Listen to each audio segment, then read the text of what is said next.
All right. Shalom Akim. First and foremost, I want to give all praises, all honor, and all glory unto Yahweh, Bahashem, Yahweh Shai, Bahashem, Rakak Kodash. I want to give double honors to my apostles and elders at Great Millstone, which rule well. And I want to give peace, greetings, and salutations to all the Lekakim that's pushing his word in truth and sincerity, throughout the four corners of the earth. And the brothers that's not wavering in the faith, being diligent in his truth. I say shalom to you, brothers, and I say shalom, to the few sisters that believe in all meekness and humbleness. I say shalom. I'm your brother Zakaria from GMS Miami Camp. And Lord willing, through the spirit and power of Yahweh, Bahashem, Yahweh Shai, Bahashem, Rakak Kodash, Adawan Ratazah, that means Lord willing, so Lord willing, this lesson is edifying to the elect of the nation Israel, And my lesson today, through the spirit and power of Yahweh, Bahashem, Yahweh Shai, Bahashem, Rakak Kodash, is going to be basically on this article that I just seen on RT, which RT represents Russia Today. And the headline of the article says World War III has been declared, Pope Francis, And the scriptures talk about World War III, And we know that before World War III happens, that charagma has to be made mandatory, We're in the beginning stages of World War III, but World War III is not here yet because that charagma, which is the MOTB, has got to be made mandatory. And those who take that MOTB, all right, the charagma, they're gonna be in that fire that comes from this World War III, man. All right, this is the book of Revelation, chapter 11.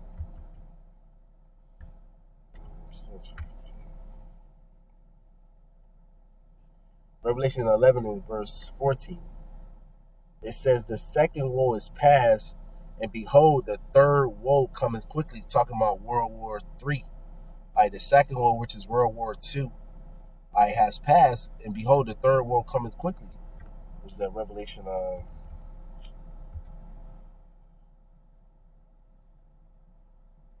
Revelation 9, I believe. Revelation 10.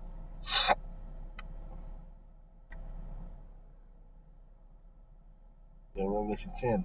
Revelation 9. Revelation 9 in verse 12, it says, one woe is past, talking about World War I, and behold, there come two woes more hereafter, talking about, it says World War I passed, and two woes is going to come. Now you read in Revelation 11 chapter. I'm going to read again. Revelation 11. 14.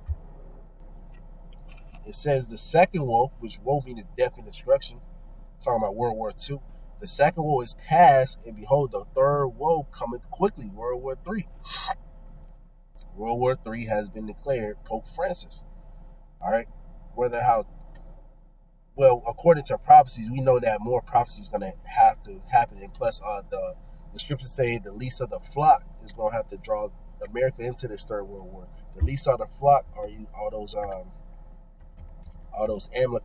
Amalekites, which are the people who's inhabiting the land of Israel right now. The little small hatters. All right. This book of Jeremiah chapter 50. Jeremiah chapter, same thing. Jeremiah chapter 49, verse 20. Therefore hear the counsel of the Lord that he have taken against Edom. Edom are you so-called white people, man. All right, the wicked that the Bible speaks of. And his purpose that he have proposed against the inhabitants of Tema. Surely the least of the flock shall draw them out. Meaning something's going to happen with Israel, and America's going to have to get involved with it, right? Whether it's Iran going against the statehood of Israel or Russia, all right, they're going to draw them into World War III. Surely he will make their habitations desolate with them, all right? Because ultimately, through the spirit and power of Yahweh Shema Shai, America's going to be destroyed in that land of Israel, man. All right, let's read some of this article. It says, Pope Francis has suggested that World War III is already in progress, as evidenced by interwinged elements at work, quote, interwinged elements at work in Russia, Ukraine crisis, and other conflicts across the globe. Continuing on, it says, quote, a few years ago, it occurred to me to say that we are experiencing a third world war fought piecemeal. The head of the Catholic Church said in a May 19th interview with Jesuit media outlets that was published on Tuesday, quote, "Today, for me, World War III has been declared." All right? And we telling the world, hey, prepare for war. What is it, Joel? Joel 3. When the Lord's going to judge these armies of the World War III. This book of, the Lord's going to judge the armies of the world in World War III. This is the book of Joel 3 and 1. It says, "For behold, in those days and in that time, when I shall bring again the captivity of Judah and Jerusalem." This is talking about the Israelites, man. So-called Negroes, Latinos, and Native Americans, all right? Also, the Israelite foreigners that scattered amongst the nations, that lineage go back to the 12 tribes according to their fathers. All right? The Lord is bringing back our captivity. All right? The Lord is remembering us because while we about to be delivered, and the Lord, He's going to judge these nations for what they did to us, and He's going to set up a righteous kingdom. All right, our Lord Yahweh, who the world ignorantly called Jesus Christ, He's going to gather the elect that has been scattered. All right? He's going to beam them up in a so-called UFO. All right?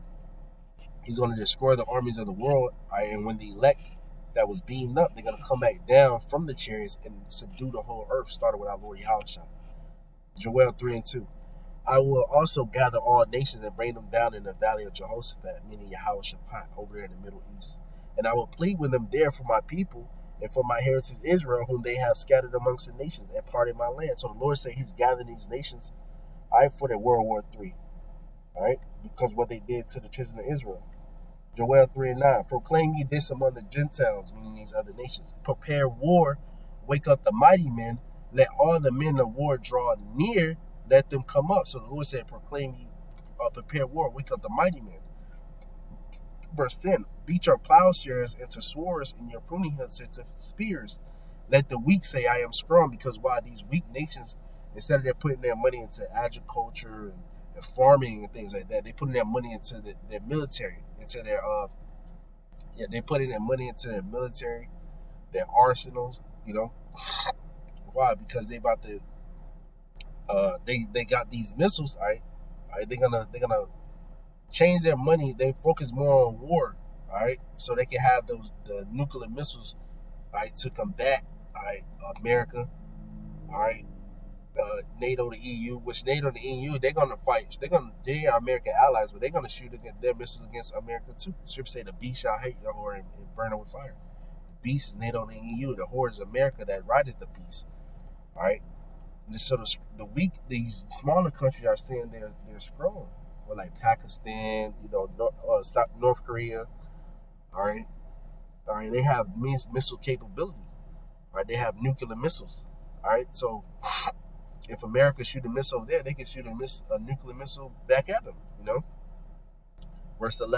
Joel 3 and 11. "Assemble yourselves and come, all ye heathen, and gather yourselves together round about. Then is called thy mighty ones to come down, O Lord." Those are the angels.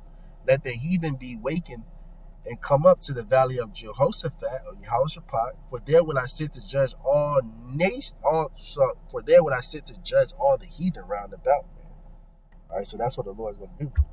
Isaiah 9, 5, 9, 6. Isaiah 9, chapter 5, it says, "For every battle of the warrior is with confused noise, and garments rolled in blood." Talking about the ancient battles. Like they was fought with spears, swords, bow and arrow, axes, all right, screaming and yelling, war cries and things like that. It says, "But this shall be with burning and fuel of fire." This World War III is going to be with burning and fuel of fire. All right. And we're close. Ecclesiastes 3 and 1. "To everything there is a purpose." To everything there is a season. It says, "To everything there is a season and a time to every purpose under the heaven." So there's a time and season for everything. Let's jump down to verse 8. "A time to love, a time to hate, a time of war, and a time of peace." So we're in a time of war right now, man. All right. Let's see more of this article. It says, Francis noted that while the fighting in Ukraine, quote, "pricks sensibilities more. Wars also are ongoing in such places as northern Nigeria and Myan- Myanmar, if I'm saying it right, and nobody cares. He added, "The world is at war. This is something that should give us a pause for thought." All right, and you're not gonna turn about the plagues, man. The Lord said, what? Isaiah 42. All right, Isaiah 42 in verse 8. "I am the Lord Yahweh, and that is my name, and my glory will I not give to another, neither my praise to graven image, because Yahweh Shema Shai stands alone." Verse 9, "Behold, the former things are come to pass, and new things do I declare." The Lord already declared this. All right. "Before they spring forth, I tell you of them." So the Lord already spoke of these things. Isaiah 46, 47, 48, 46. I'll try 46. Isaiah 46. The Lord already spoke of these things. All right. So you ain't gonna be. There's no reason you should be surprised. Isaiah 46 and 8. "Remember this and show yourselves men. Bring it again to mind, O you transgressors." So we got to show ourselves men in these times, because the Lord, he told us, hey, prepare for perilous times, man. Verse 9, "Remember the former things of old, for I am Yahweh, and there is none else. I am Yahweh Bashimashai, and there is none like me, declaring the end from the beginning, and from ancient times the things not yet done, saying my counsel shall stand, and I will do all my pleasure." So the Lord said his counsel going to stand. Isaiah 55 and 11.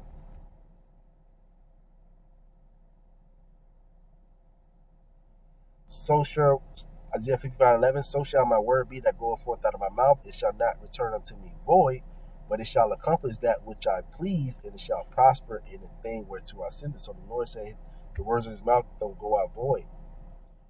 Right? Numbers 23.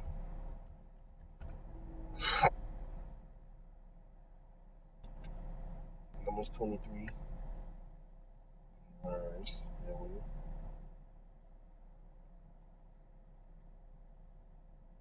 Numbers 23 and 19.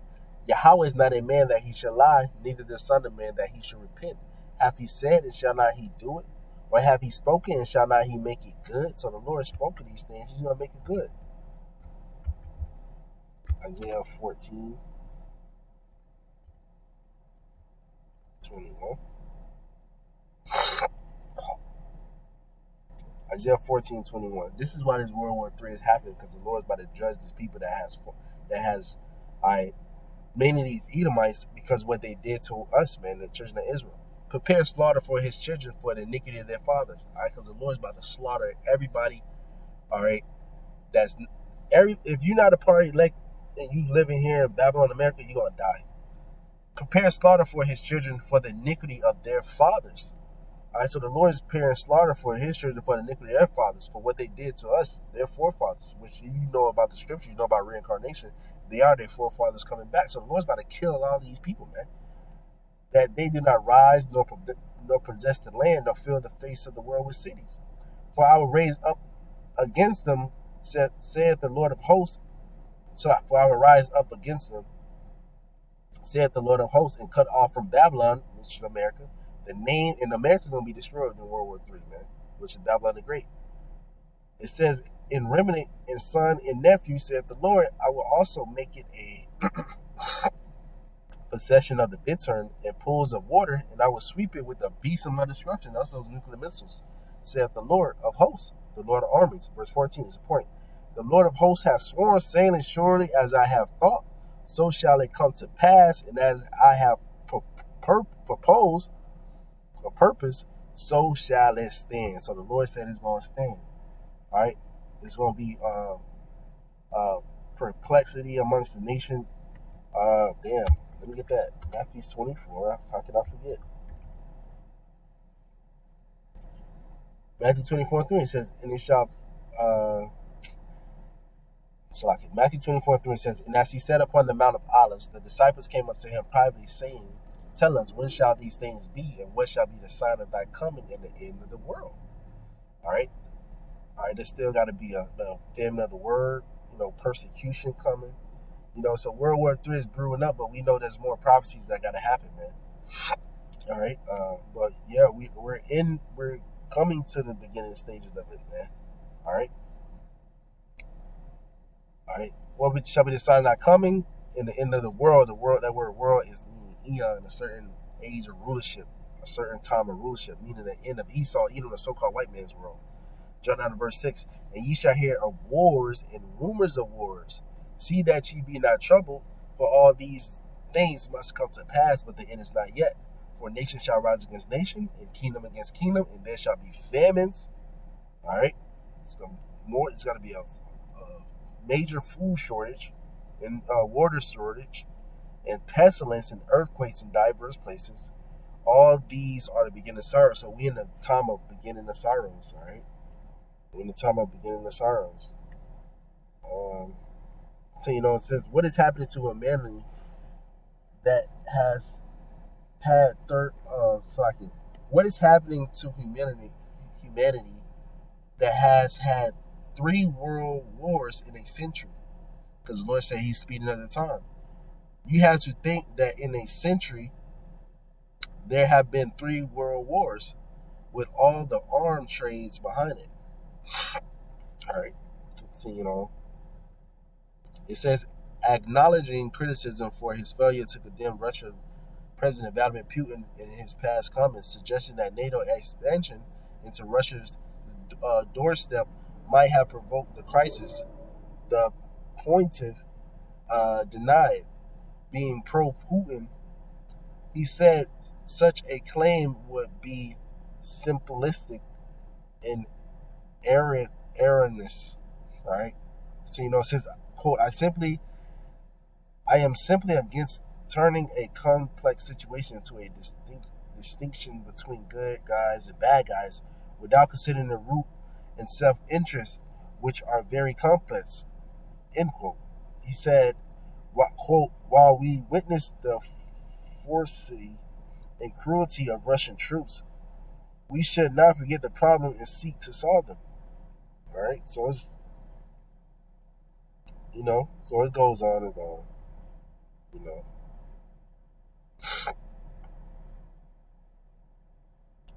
All right, so yeah, that was pretty much it, man. World War III is you see it. It says World War III has been declared, but we know there's more prophecies coming. All right, but hey, that spirit of war is in the air. The Bible's is going to happen. All right, whether these people believe it or not. All right, World War III is going to happen. America's going to be destroyed. A lot of people's going to die. All right, the armies of the world are going to be destroyed when our Lord Yahweh returns. So that was just a quick lesson, through the spirit and power of Yahweh Bashima Shah. Lord, when it was edifying, Adawan Ratazai was edifying to the elect. I want to give all praises, all honor, and all glory unto Yahweh, Bahashem, Yahweh Shai, Bahashem, Rechakodash. I want to give double honors to my apostles and elders at Great Millstone with Rumours. And I want to give peace, greetings, and salutations to all the elect Akim that's pushing His word in truth and sincerity. And Shalom Akim, keep pushing, keep it doing. Shalom.